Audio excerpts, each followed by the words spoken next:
part of the reason why I think there's some merit to Dogecoin, even though it was obviously created as a joke, is that it actually does have a much higher transaction volume capability than Bitcoin, and the cost of doing a transaction, the Dogecoin fee is very low. Like right now, if you want to do a Bitcoin transaction, the price of doing that transaction is very high, so you could not use it effectively for most things, and nor could it even scale to a high volume.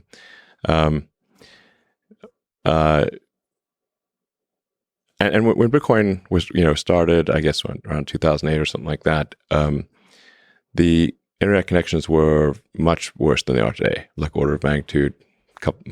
They're way worse, in 2008. So like having a small block size or whatever is, and a long synchronization time made sense in 2008. But to 2021 or fast forward 10 years, it's like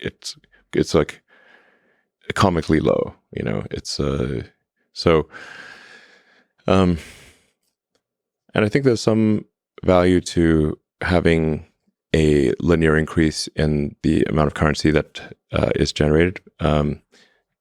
So because some amount of the currency, if a currency is too deflationary, or should say if a currency is expected to increase in value over time, there's reluctance to spend it, because you're like, I'll just hold it and not spend it because its scarcity is increasing with time. So if I spend it now, then I will regret spending it. So I will just hodl it. Mm-hmm.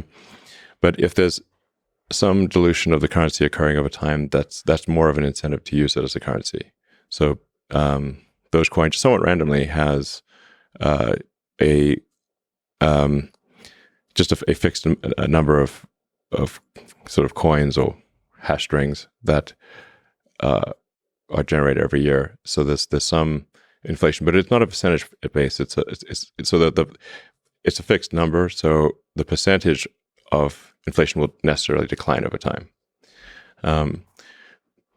So I'm not saying that it's like the ideal system for a currency, but I think it actually is just fundamentally better than anything else I've seen, just by accident. For more tech news, visit em360tech.com.